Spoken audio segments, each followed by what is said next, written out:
Saudações a todos. Nessa aula a gente vai falar um pouquinho sobre gestão de riscos e classificação de riscos, mas para começar, vamos iniciar por gestão de riscos.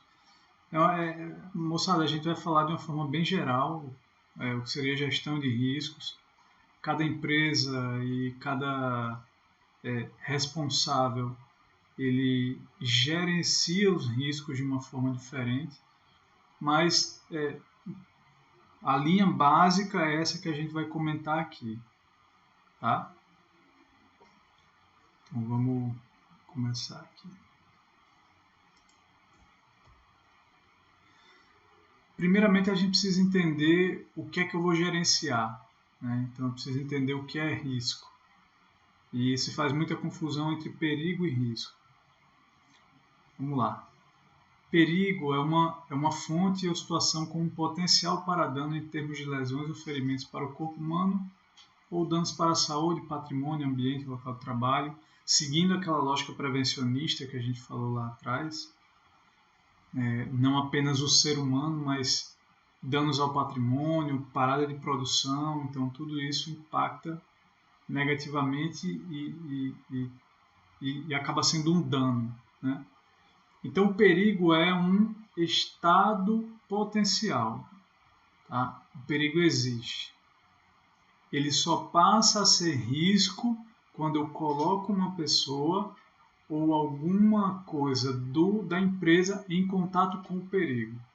Aí eu dei margem para que o perigo se transformasse num risco. Eu sempre coloco esse exemplo aí. Acho que todo mundo sabe que para chegar numa tomada qualquer, ou tomada interruptor, você tem dentro da parede um eletroduto. E o eletroduto tem fiação com corrente elétrica. Corrente elétrica todo mundo sabe que é perigoso. Na verdade, o perigoso para o ser humano não é a tensão, é a corrente, né? Então é a corrente que atravessa o seu corpo quando você toma um choque, a corrente que passa dentro da sua estrutura. Então, dentro desse eletroduto tem corrente elétrica, tem fiação e tem corrente elétrica. Mas eu não tenho acesso ao eletroduto, né? Eu não consigo tocar dentro da parede, né? Então, o eletroduto que passa aqui, eu não consigo tocar nele. É um perigo? Sim. A eletricidade está ali. Se transformou num risco? Não. A não ser que eu tenha alguma fiação exposta, uma tomada que está mal encaixada, que eu posso ter acesso à fiação. Tá? Então, aí eu começo a ter uma situação de risco. Tá? Então, trazendo para a matemática, né? O risco é o perigo mais a exposição. Desculpa, está com S aí, está com X. Perdão. Exposição com X. O risco, então, é o perigo mais a exposição. O perigo existe, eu coloco um trabalhador, uma pessoa, ou alguma coisa, né, da empresa em contato com o perigo. Basicamente, eu tenho a fonte geradora e tenho o alvo, o agente receptor. Estou colocando aí o ser humano. Então, se eu não coloco o ser humano em contato com a fonte geradora do risco, não há risco nem dano. O perigo existe, tá? Mas não há risco. A partir do momento que eu permito que o ser humano tenha contato com a fonte geradora do risco, do perigo, eu passo a ter um risco e pode haver o dano. Nem sempre vai haver, mas pode haver o dano. Para quem é aí de Recife ou gosta de Recife, né? Eu tenho familiares em Recife. Quem é, na verdade, do estado de Pernambuco, e, na verdade, isso todo mundo sabe, né? Existe uma alta incidência de ataques de tubarão a seres humanos em algumas praias do Recife, né? Isso tudo é explicado. Quando se construiu o porto de Suape, ali era uma área de desova, né, de fecundação de tubarões, né? Então, os tubarões perderam, e de alimentação também. Então, os tubarões perderam o local de reprodução e perderam o local de alimentação. Então, eles saem para procurar alimentos e locais para ter os seus filhotes. Então, eles acabam indo para essas praias da zona urbana. Isso é biologicamente explicado, tá? Então, aqui vocês têm um exemplo que as placas que tem na areia, isso é de Recife, tá? Essa placa aí é de lá. As placas que tem na areia, elas colocam perigo. Tá? Então, perigo, existe tubarão dentro do mar, o perigo está lá, ele existe, mas eu ainda não tenho uma situação de risco.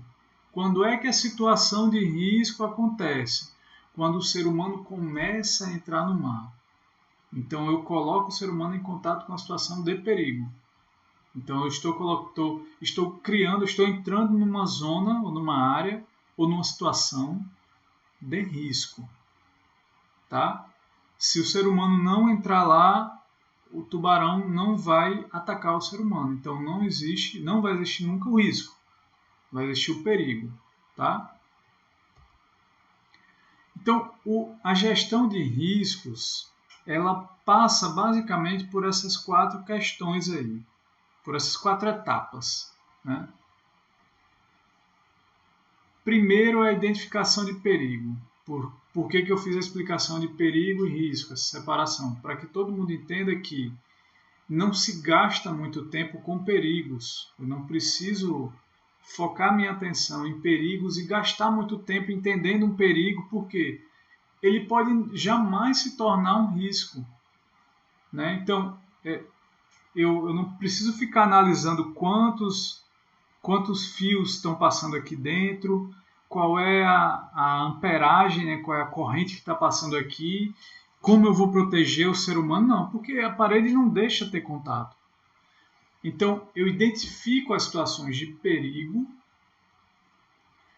eu avalio o risco, aí sim. Nas situações onde exista risco, a gente tem que fazer avaliação. E essa avaliação ela pode ser qualitativa ou quantitativa. Tá? A gente vai falar um pouquinho sobre isso aí. Quando eu faço avaliação quantitativa, se eu estou quantificando, eu tenho que comparar com um tolerável, com um risco tolerável. E isso a gente vai encontrar na NR15, basicamente na NR15. Tá? Então, avaliei o risco. Se ele é um risco que pode ser avaliado de forma quantitativa, eu preciso comparar com o risco tolerado.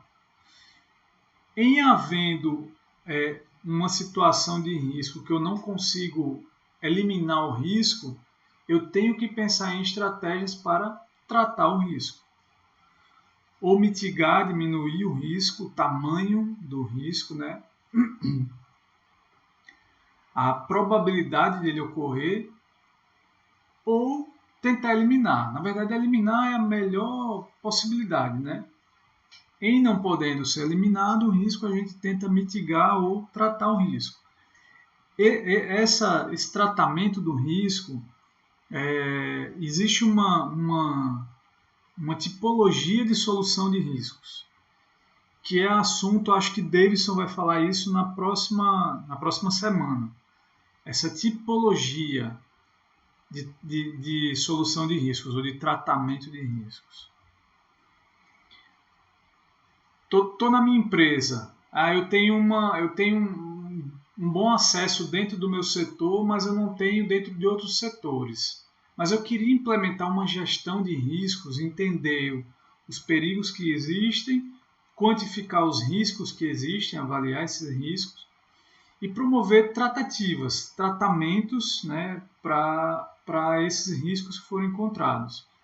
Posso aplicar só no meu setor? Sem problema nenhum. Não é muito comum. Tá? Normalmente a gestão de riscos vem de cima para baixo. Então a corporação ou a administração central ela vai dizer, olha, vamos trabalhar o gerenciamento de riscos dessa determinada forma. Então, essas 4 etapas, elas são básicas. Cada empresa vai escolher como vai fazer isso. Por exemplo, só a parte de avaliação de riscos já é um mundo. Vamos lá.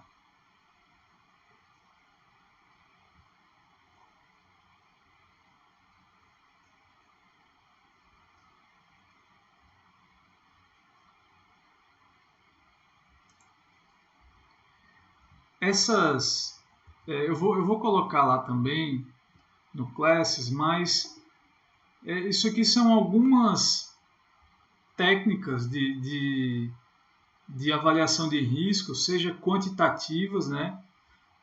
Se alguém já ouviu falar sobre a lógica fuzzy, é um método que pode ser utilizado para avaliação quantitativa de risco. Análise da árvore de falhas, análise da árvore de causas. Então, tudo isso pode ser usado em estatística, pode ser usado em probabilidade, por isso que se fala que é uma análise quantitativa. E existem métodos qualitativos. A matriz Guth, que é essa última aqui que eu estou colocando para vocês, na parte de quantitativo, ela é quantitativa porque você pode atribuir valores para cada uma dessas gravidade, urgência e tendência, que é o Guth, né?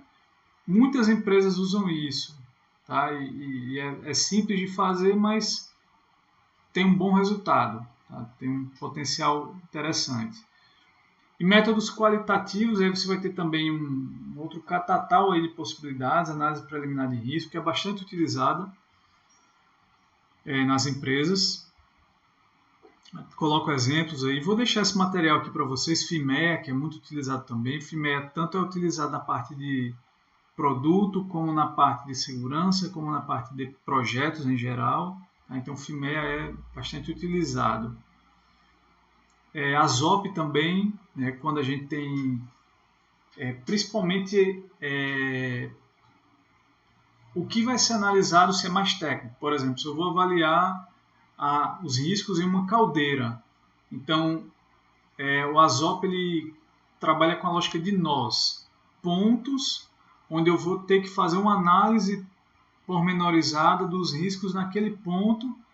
Então, numa caldeira, por exemplo, não é a caldeira toda que é arriscada, né? Eu não tenho perigo em todos os locais da caldeira. Existem pontos específicos, onde eu tenho um acendimento, onde eu tenho a queima, válvula de alívio, alarmes. Então, nesses pontos eu preciso centrar atenção. Então, a ASOP faz isso.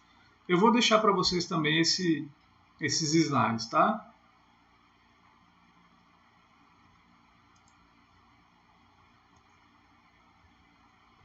Vamos lá, continuando. Então, nessas etapas que eu falei para vocês, a gente tem, primeiro lá, identificação de perigos, né? Então, levantar todas as possibilidades. E como eu posso fazer isso? Por exemplo, eu posso entender o local, ou a situação, o trabalho, conversando com funcionários, a partir de dados históricos. E aí eu deixo um parêntese aí para vocês. Essa Eurostat são as estatísticas do conjunto de países europeus.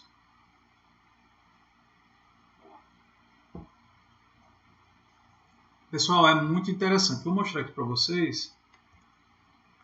Para quem está fazendo TCC, para quem está trabalhando com pesquisa, seja lá o que for, me interessa por algum dado, eu preciso de algum dado na Europa, como é que acontece lá, ou em algum país, que eles também colocam por países.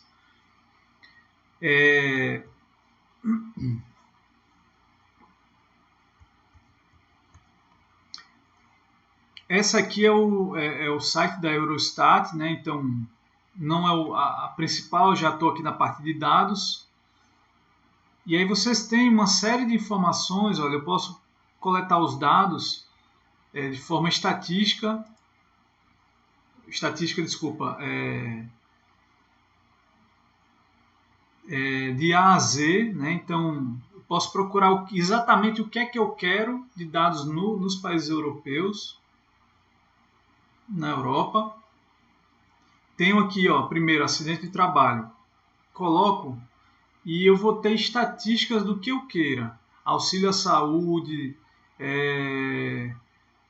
pessoas com algum tipo de deficiência em detrimento de acidente de trabalho ou de doenças ocupacionais, causas de morte.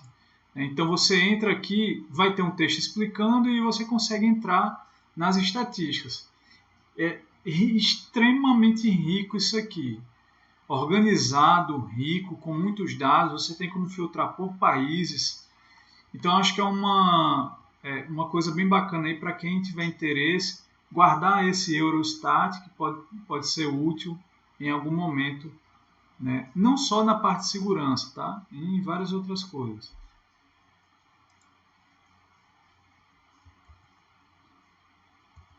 Voltando. Avaliação de risco, como eu falei, aí sim, quando eu tenho ser humano, algum elemento da empresa em contato com a situação de perigo, eu preciso avaliar isso aí. E essa avaliação ela pode ser quantitativa e qualitativa. Então tem alguns exemplos aí, só para vocês terem uma ideia, quem faz o curso de Engenharia de Segurança do Trabalho, né, que é uma especialização, na verdade é a única especialização no Brasil que te dá um título a mais. Né? Você vira engenheiro de segurança do trabalho. Na sua carteirinha do CREA, que a minha não está aqui, na sua carteirinha do CREA vai aparecer lá. Minha formação, engenheiro de segurança do trabalho, engenheiro de produção mecânica e engenheiro de segurança do trabalho. Eu posso até mesmo tirar engenheiro de produção mecânica da minha carteira, eu continuo com a formação, com a habilitação, mas na minha carteira eu posso deixar só engenheiro de segurança do trabalho. Então é a única especialização no Brasil que te dá um título a mais.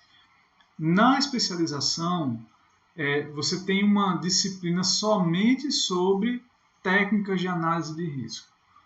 Então é impossível falar nesse espacinho curto aqui de tempo sobre todos os métodos que existem, tá? Ou pelo menos os principais. Nem mesmo os principais daria. Por isso que eu vou deixar aquele material lá para vocês darem uma olhada, tá bom? Se eu faço avaliação de um risco quantitativamente, eu preciso comparar, saber qual é o tolerado. Se está abaixo, beleza. Está muito perto do limite, opa, preciso trabalhar de alguma forma. Se está acima, obrigatoriamente eu tenho que trabalhar, por força de lei. Tá? Então, onde a gente encontra normalmente esses valores? Principalmente na NR15, atividades e operações insalubres. Eu não lembro se Davidson ou Juliana comentaram, as NRs, as normas regulamentadoras, são os norteadores da segurança e da saúde do trabalho no Brasil. Né? Então, são normas de uma forma geral. Elas foram criadas por uma portaria, tá? Que é essa primeira portaria aí que vocês estão vendo, de 1978, passou a vigorar em 1979. Então, por elas terem sido criadas por uma portaria, elas são leis. Tá? Então, juridicamente, as NRs, elas são leis. E com lei não se discute, se cumpre. Tá? E transgredir uma lei, não cumprir uma lei, é crime. Então, quem é responsável pela parte de segurança do trabalho dentro de uma empresa, ela pode ser responsabilizada civil e criminalmente caso alguma coisa venha a acontecer. Então, é muito importante que todos fiquem atentos a isso. Poxa, quero me especializar em segurança do trabalho, fazer especialização. Muito bacana. Mas entenda que você vai carregar uma responsabilidade muito grande. Tá? Não é para se assustar, é para motivar. né? A gente precisa estudar bastante porque nós somos responsáveis pela saúde e pela segurança das pessoas de onde a gente trabalha. Caso, né, você venha trabalhar com segurança do trabalho. Tá? Então, na NR15, existem várias tabelas que colocam os limites. Aquilo que eu vou comparar, eu vou medir na minha empresa qual é o risco que eu tenho ali e eu vou comparar qual é o máximo. Então, para ruído, por exemplo, se o trabalhador tem 8 horas de trabalho, né, para quem trabalha 8 horas, que é o mais comum no Brasil, ele só pode estar submetido a 85 decibéis, que é a unidade de ruído. Como isso é feito? Por meio de um equipamento que se chama audiodosímetro. Tá? Existem dois, existe o decibelímetro e existe o audiodosímetro. Para validação, o que é aceito é o audiodosímetro, que é um equipamento que se coloca aqui na camisa, no uniforme do trabalhador, e ele tem um microfone, ele vai ficar captando o som que chega no ouvido do trabalhador. Eu vou mostrar para vocês, eu estava pensando aqui, eu tenho os equipamentos, mas eu nem ia mostrar, mas eu acho que vale a pena fazer um vídeo. Eu vou tentar fazer uma coisa um pouco mais com calma, né? Mostrando os equipamentos, mostrando para vocês o visor, para que vocês entendam que existe medição para uma série de riscos, principalmente os físicos. Iluminação, ruído, temperatura, pressão. Tá? Então, depois eu vou fazer o vídeo e vou mandar para vocês, vou mandar lá no Class, apresentando alguns equipamentos de medição. Então, com o audiodosímetro, eu consigo capturar qual foi o ruído do trabalhador, que o ouvido do trabalhador recebeu durante toda a jornada. Se ele trabalha 8 horas e isso for maior que 85, a gente tem uma condição de insalubridade, que vai ser comentada também em outra aula. Mas aquele ambiente não é agradável à saúde ou à vida humana. Tá? Então ele é nocivo à vida humana. Então alguma coisa precisa ser feita para que se baixe esse nível de ruído a no mínimo 85, quer dizer, no máximo 85 decibéis. E aí vocês vão ter tabelas comparativas para calor. Inclusive a NR15 foi reformulada esse ano, tá, pessoal? Por exemplo, essa tabela aqui, o quadro 1, limite de exposição ocupacional calor, ela era bem mais simples. Tanto era mais simples, tinha menos colunas, como ela era menor. Ela não tinha todos esses níveis de metabolismo, que é esse M aqui. Tá? Não vou entrar nisso, mas para que vocês entendam que a NR15 tem uma série de tabelas que apresentam os limites máximos que eu comparo lá, eu avalio o risco e se ele for avaliado de forma quantitativa, eu tenho que comparar. Vocês vão comparar na NR15, tá?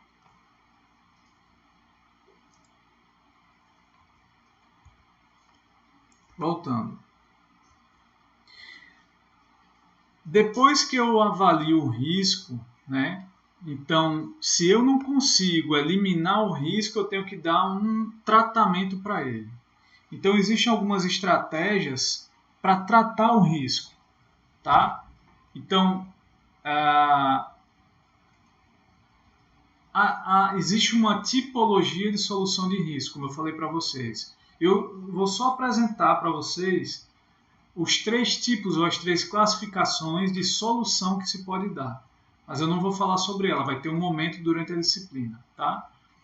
Então eles podem ser pelo elemento preventivo, física ou organizacional, física. Solução física, quando eu insiro alguma coisa no ambiente de trabalho. Por exemplo, se eu coloco um equipamento de proteção coletiva, eu tenho uma máquina trabalhando e eu quero isolar essa máquina para que ninguém chegue perto da área de corte, por exemplo, dela. Então eu vou lá e coloco uma barreira física. Então é um elemento a solução é caracterizada pelo elemento preventivo como uma solução física. A solução é organizacional quando eu não insiro. Quando eu, por exemplo, modifico a jornada de trabalho de um trabalhador que está com problemas de atenção, então eu tiro ele da madrugada e coloco durante o dia. Quando eu mudo a organização do trabalho entre as pessoas. Então, se existe um grupo que está sobrecarregado e outro está menos, com folga, eu tento equilibrar o trabalho das duas. Eu não estou inserindo nada. Eu estou fazendo só ajustes organizacionais. Tá? Dependendo de onde é o ponto de inserção da solução, a gente pode ter. E essa parte é que eu chamo de hierarquia de solução de riscos.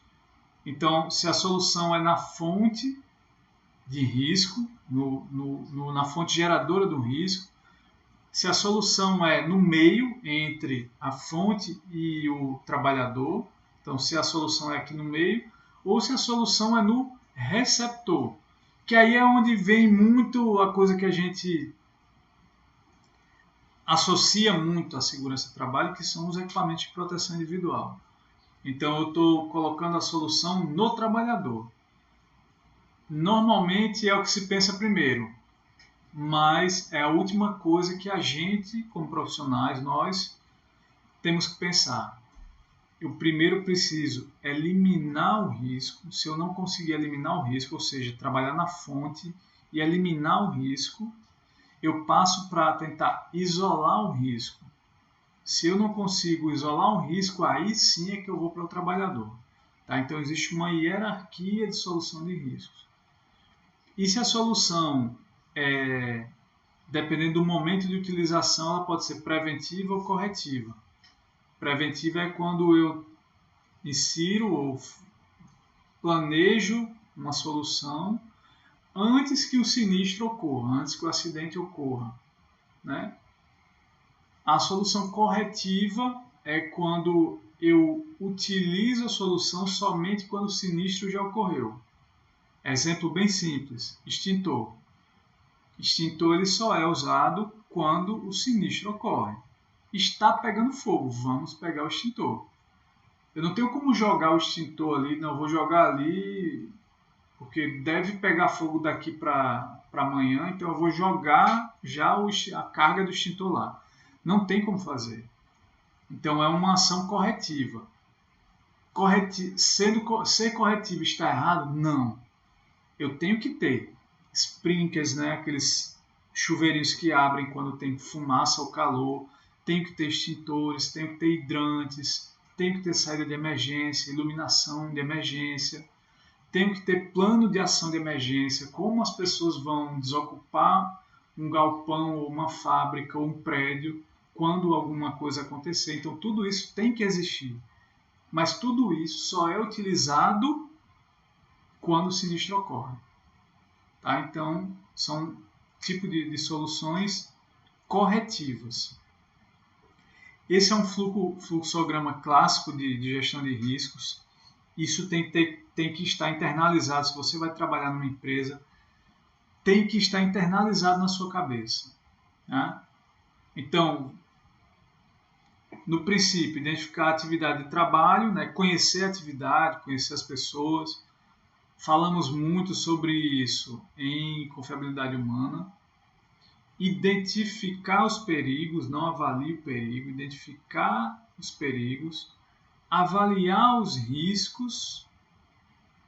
O risco é tolerável, se é tolerável, então se eu estou lá com o trabalhador 8 horas por dia e eu fiz a medição e deu 80 decibéis, está abaixo dos 85 que eu mostrei para vocês, 80 decibéis. Então, pela legislação, o risco é tolerável.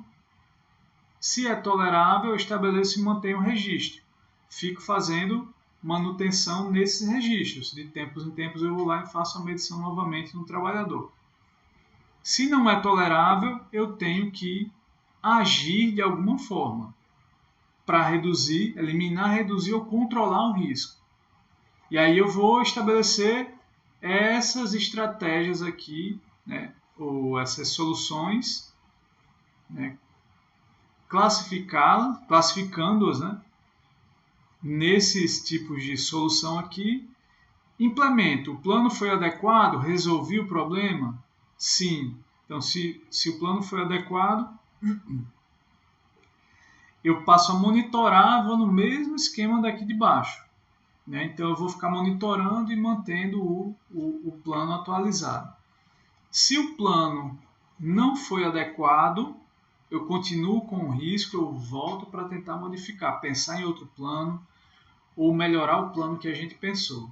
Tá? Então, esse é um fluxograma básico de gestão de riscos. Ok?